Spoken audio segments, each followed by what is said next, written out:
Now, let's introduce this subject like this before I tell you what day it is and what we're talking about this. Now, it is April 12th. Each year, there's something that we recognize and celebrate. Now, let me read for you an excerpt here on exactly how the Kenyan Constitution looks at this particular subject that I'm about to introduce to you. This is what it says: the street children should enjoy all the rights as enjoyed by other citizens, such as the highest attainable standard of health, food, water, shelter, primary consideration of the interest of the child, freedom from all forms of violence, the right to be heard, protection from cruel and degrading forms of treatment, among others. Now, the main hindrance to them accessing and enjoying this right or these rights lies essentially in enforcement of the law. It is the International Day for Street Children. Now, the definition for a street children, street children is anchored within the law. That these are not people who have no identity, they have identity, just that they find themselves in the streets, that their dwelling is in the street. Done. Other than that, you are recognized fully as a citizen, protected, and your rights fully provided for by the Kenyan Constitution. But is that happening? So today, as we celebrate the International Day for Street Children, let's delve into that particular subject. And helping us then to get deeper into that conversation today, let me introduce to you ERICK MUKOYA, who's the Executive Director, UNDUGU Society. Mr. MUKOYA, how are you doing, sir? Fine, good morning. Happy to have you around. Also, next to him is Peter MWEKE. How are you doing, sir? Happy to have you around. Great. I did forget your name. I see this. I'll not forget. Remind me your name again. Charles Kamande. Charles Kamande. How are you doing, sir? Welcome. Let me start with you, ERICK. Yeah. Mr. MUKOYA, if you see exactly what the law states about street children or a street child, it essentially recognizes that as a Kenyan citizen, provided for by the law, protected by the law, and the government essentially should protect these street kids. Somebody's going to ask you the question first before we get into UNDUGU Society and exactly what it is that you're doing. How should I celebrate today? What am I supposed to do? Thanks for your question, but I think my take would be that using the word celebration is in itself a mistake. Yes. Recognizing will be the word I'll go for. Yes. Partly because there's nothing to celebrate about being on the streets. I mean, human dignity demands that people have decent living, they have a decent place to stay, to sleep, decent food, access to every right. Being on the street in itself is an abuse. And so I'll resist, I'll shy away from saying that we are celebrating this day. Yes. I'll be comfortable saying we recognize that we have a problem of street families and street-connected communities in this country. In itself is a recognition of two things. A reminder that we've had policies, laws, development, and politics that haven't worked for the people of this country. And why do I say that? That we have laws and policies whose enforcement and compliance is extremely poor. Yes. That's one. But we have development agenda that has created two kinds of people, extremely poor and extremely rich. The inequality between the very rich and the very poor is the result of the street-connected communities that we have systems that only work for very few and leave out the majority.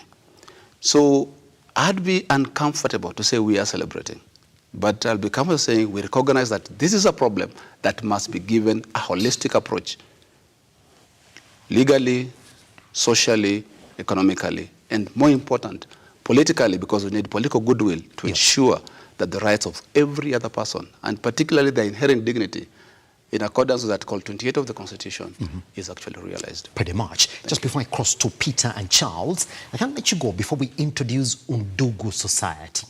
Who are you? What are you doing? What are you trying to achieve in as much as this conversation is concerned? Thanks. UNDUGU Society of Kenya is it's about 47 years old now. It was established in 1973 by the late Father Arnold Grohl, who was concerned by the growing number of street-connected children and families in general. And the reason was not necessarily their presence, but the ill treatment they tended to receive from the members of public. That is number one. Number two is the little understanding of why we find ourselves in this situation. So UNDUGU Society has existed for this number of years in trying to resolve this problem of what we can say homelessness. So what we do, we have a number of programs. One is to try and rescue the already who are on the streets, rehabilitate them, and maybe reintegrate them, if at all you can trace their families. The other aspect is undertaking preventive programs.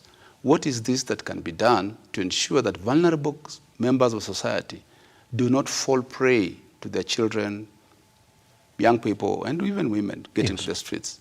So we have both preventive and curative programs that we run to ensure that people's rights, needs, and interests are taken care of. And particularly for this day, we want to make reference to Article 53(2) of the Constitution, where we talk about the best interests of children.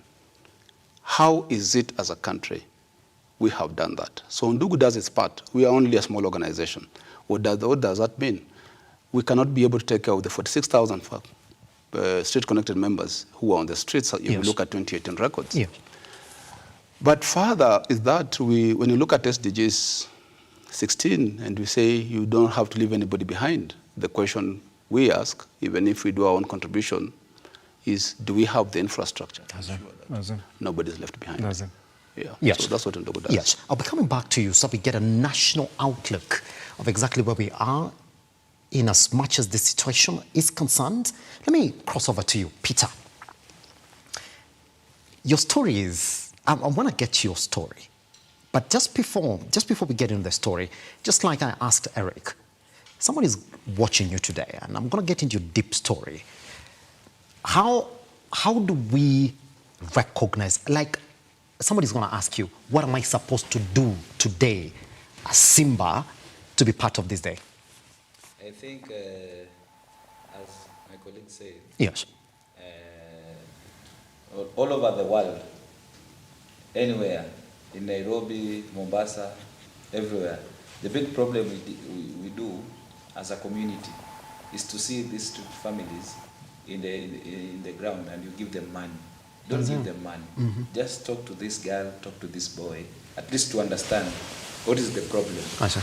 So what I can say to Kenyans, please talk to the boys and the girls to understand what the big problem, where they're in the street. Because next day is your child will be there in the street. That's what I can say. Pretty much. Talk to them, do not give them money, understand their story. Good, Charles. I'm going to come back to Peter's story. How am I supposed to be part of this day? I would say to be part of this day, for me, I will urge people out there to be maybe in one way volunteer for service for these vulnerable people in the community, be it the public sector or the private sector. Do something that will promote this vulnerable community in this aspect of street-connected population. Have a dignified life. Pretty much. Service provision. Pretty much. Good. Now, in the second part of our conversation, we'll take a tiny breather now, because this is where the show essentially begins. You hear what ERICK is saying. It's not that we should be celebrating today. It is essentially then understanding how we can get done away with this situation. When you look at ERICK here,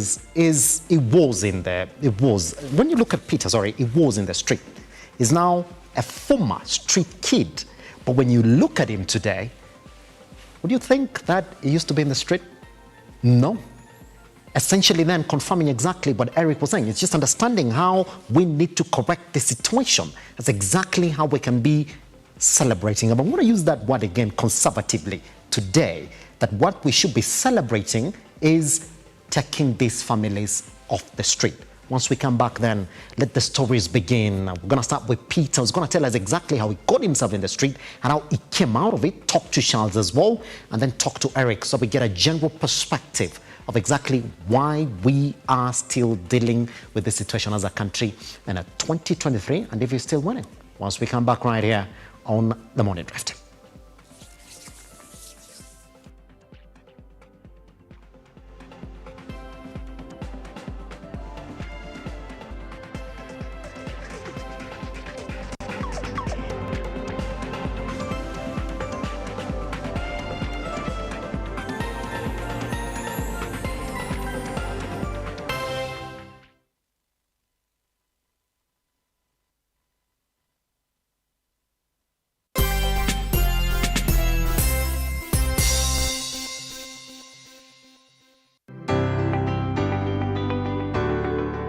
Marriage is made up of two imperfect people. Sure.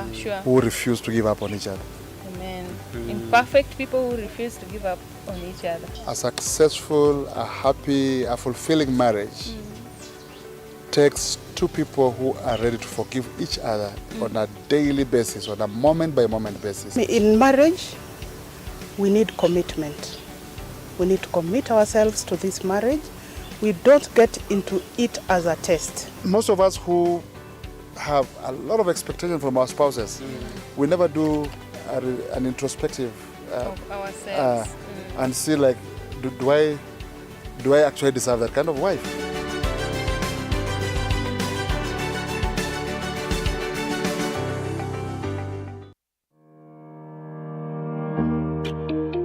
Hi, and welcome to Tujenge Home.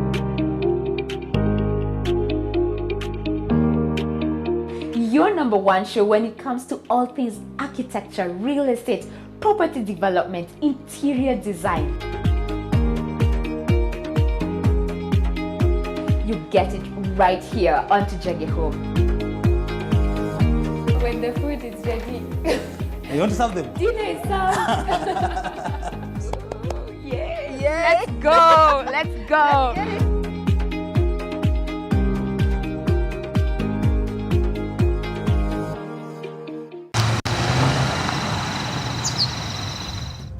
Usiwahi cheza na mboga yangu.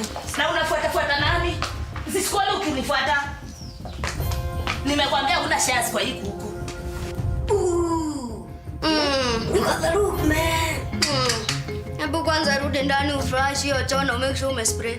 Juli kwani wewe? Hii tumbo yako mimi najua inaweza ingiza kila kitu. Hata chuma nikishiaga nikupea hata plastic najua utakula. Kwani leo kunaendaje? Kuna kitu sielewi. Kabisa Mluya. Yaani umeamua kulala uchi. Sasa kama hakuna ile nguo inanitosha unataka nifanye aje? Because you are fat. Sasa ukiongelea mimi ati fat. Na Julie tutasemaje? Kuja.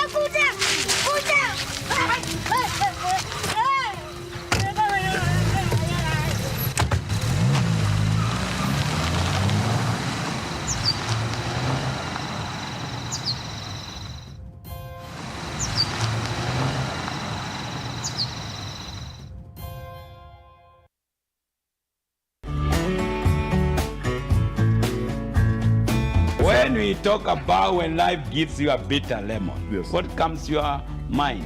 What comes to my mind is now. Because Naomi lives Bethlehem together with her husband and their two children, two sons. And they go to Moab. And they were running from famine, because Bethlehem there was no food, and so they are going there. While they're in Moab, Naomi loses her husband and the two sons. There is always something. The purposes of God are always good. Even in the time of bad, yes, God is able to bring something good. When you find yourself with bitter lemons, the best thing maybe would be to make a lemonade. And as you take the lemonade, you...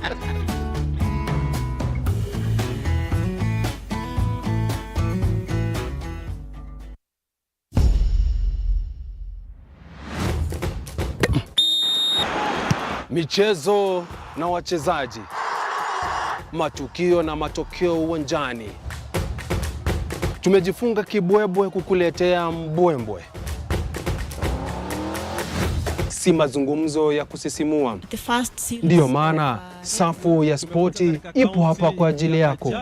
ZFC! Nami hapa nahodha Robert Chacha, si suisui, na kuandalia kipindi bomba cha safu ya spoti kila siku ya Jumamosi kuanzia saa 7:30 ndani ya runinga nambari 1 ya michezo Lookuptv.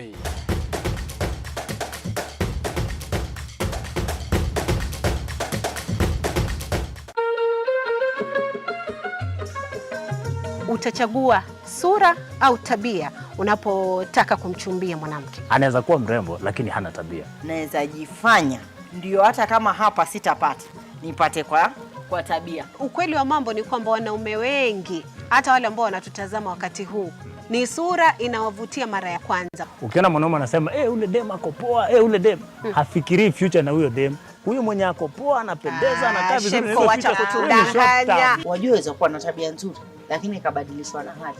Kanisani wanja ndugu yangu waimba kwaya, wakishuka wakipanga masika, na hao ndugu hawachukui. Lazima nikae na wewe kwa muda fulani. Nikusome, nikujue kindani sana. Kuna uchunguzi wa aina mbili ndugu yangu, kuna uchunguzi wa polisi na wa CID. Kama kuna mtu ambaye ana ujuzi wa hali ya juu ya kujifanya na kukusoma akili yako na kukufanya wewe uamini kile unachotaka kutoka kwake, ni mwanamke.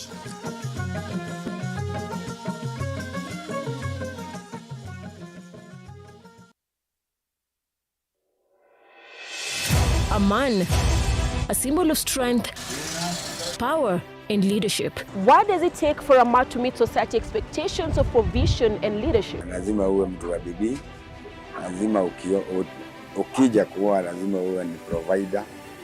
Wewe ndio unatoa kila kitu. In our weekly episode of Born a Man, kusurvive kwa shule ilikuwa ni normal. Yeah, getting something to eat bado, especially in my last